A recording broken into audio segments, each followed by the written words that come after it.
अस्सलामुअलैकुम साथियों, मैं फैज़ान रज़ा आप सभी का एफ़आर उर्दू क्लास में खैर मकदम करते हैं, स्वागत करते हैं। मैं उम्मीद करता हूं कि आप सभी खैर वाफ़ियत से होंगे और अपनी तैयारी खूब अच्छी तरीके से कर रहे होंगे। मेरे साथियों, इससे पहले वाली वीडियो में हम सभी ने सबक नंबर 1, 2, 3 से सवालात व जवाबात हल किए। आज हम सभी इस वीडियो में सबक नंबर 4 और सबक नंबर 5 इससे रिलेटेड सवालात व जवाबात हल करेंगे। सबक नंबर 4 जो कि आपके सामने है, कमर जहाँ का अफसाना, कटी हुई शाख, उससे रिलेटेड बातें होंगी। फिर उसके बाद निगार अजीम का जो अफसाना है आशियाना, उससे रिलेटेड भी सवालात व जवाबात हल करेंगे। तो चलिए स्टार्ट करते हैं आज का सबक, कमर जहाँ कटी हुई शाख।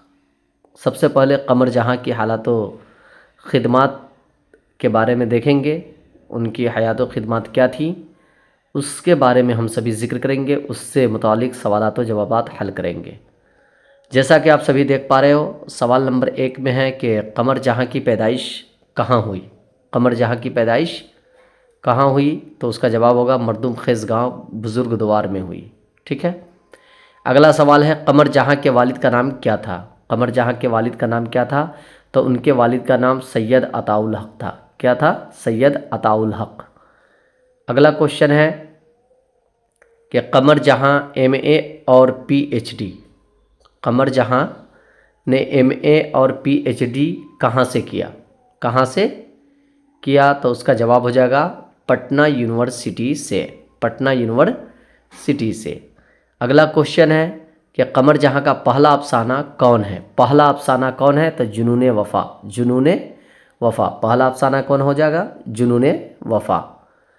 अगला क्वेश्चन है कि कमर जहाँ का पहला अफसाना जुनून वफ़ा कब शाये हुआ। कमर जहाँ का पहला अफसाना जुनून वफ़ा कब शाये हुआ, तो उसका जवाब हो जाएगा सन 1966 ईस्वी को। सन 1966 ईस्वी में इनका पहला अफसाना जुनून वफ़ा जो है वो शाये हुआ। अगला क्वेश्चन है कि कमर जहाँ का पहला अफसाना माहनामा सुबह 9 में कब शाये हुआ।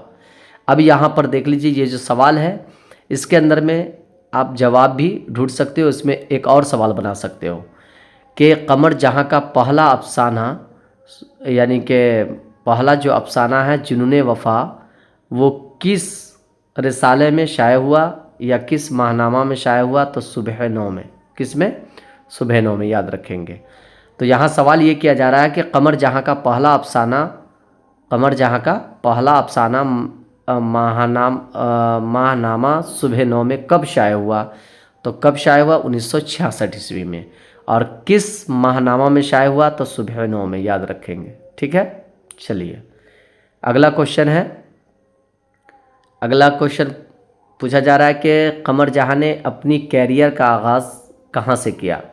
कैरियर का आगाज़ कहाँ से किया, तो सुंदरवती महिला कॉलेज भागलपुर से, है नहीं, यहाँ पर भागलपुर से। अगला क्वेश्चन है कि अफसाना कटी हुई शाख के अफसाना निगार कौन है, तो कटी हुई शाख के अफसाना निगार जो है वो कमर जहाँ है। ठीक है। अगला क्वेश्चन है कि दर्ज झैल में कमर जहाँ की किताब कौन सी है, तो कमर जहाँ की किताब चारागर, अजनबी चेहरे और याद नगर, ये सभी कमर जहाँ की किताबें हैं। अगला क्वेश्चन है कि कमर जहाँ किस यूनिवर्सिटी में उस्ताद हैं, तो क्या? भागलपुर यूनिवर्सिटी में। कहाँ? भागलपुर यूनिवर्सिटी में। अगला क्वेश्चन है कि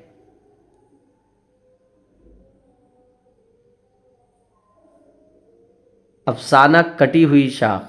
अगला क्वेश्चन, अफसाना कटी हुई शाख में एक शख्स रुपया कमाने कहाँ जाता है। जो अफसाना जो कटी हुई शाख है उसमें एक शख्स का किरदार आया है सामने, जो रुपया कमाने कहाँ जाता है, तो खलीजी ममालिक जाता है। कहाँ जाता है? खलीजी ममालिक, अपने वतन से दूर। ठीक है। अगला क्वेश्चन है, अफसाना कटी हुई शाख में एक इंसान किससे कट जाता है।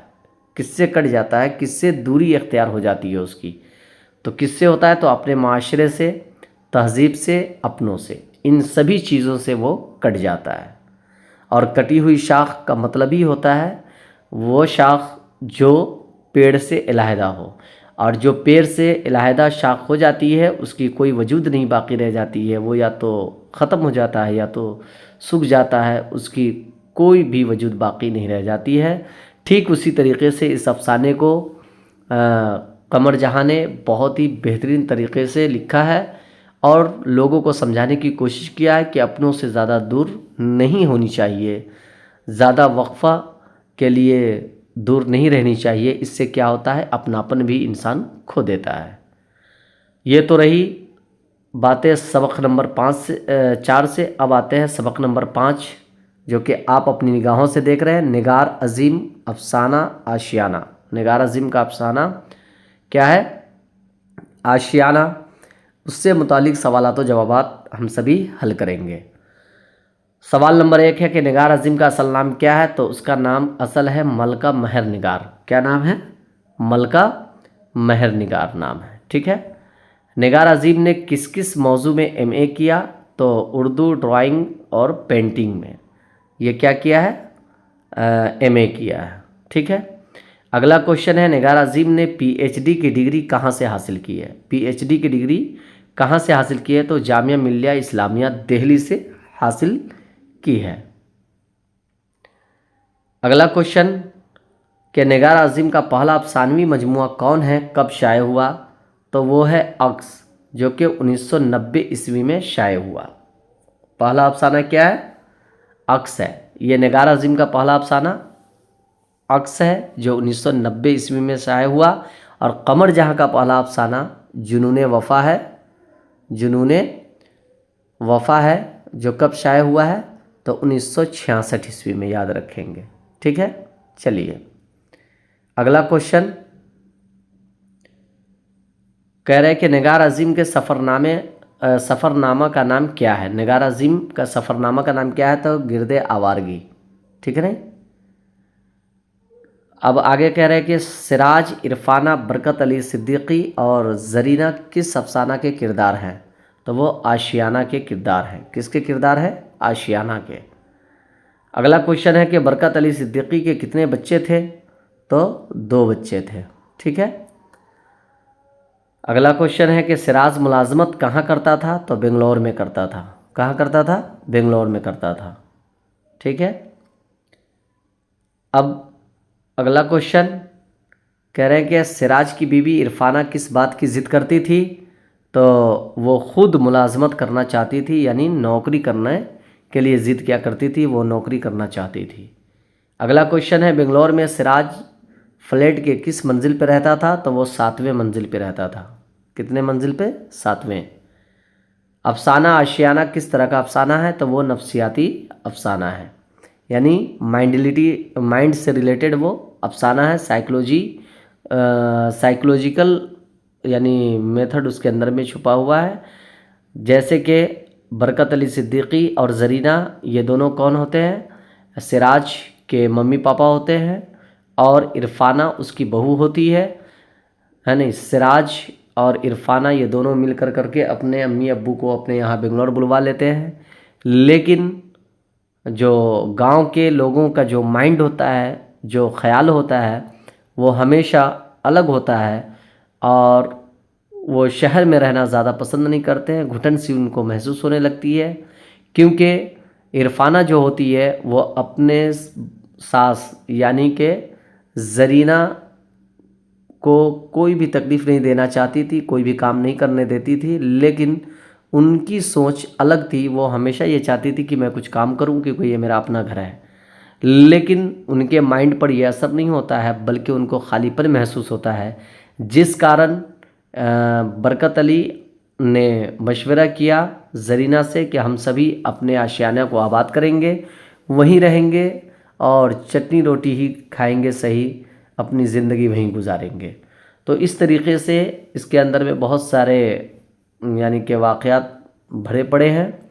इस कहानी को आप सभी अपनी किताब में ज़रूर पढ़ें ताकि आपको कहानी समझ में आए। तो मैं इस कहानी से रिलेटेड भी सवाल यानी कि वीडियो बना चुका हूँ, आप उसे देख सकते हैं। तो इजाज़त दीजिए नेक्स्ट वीडियो के लिए, नेक्स्ट सबक के लिए। जब तक के आप सभी तैयारी में लगे रहें। मैं दुआ करता हूँ कि आप सभी कामयाब हों। खुदा हाफिज़, फ़ी अमान।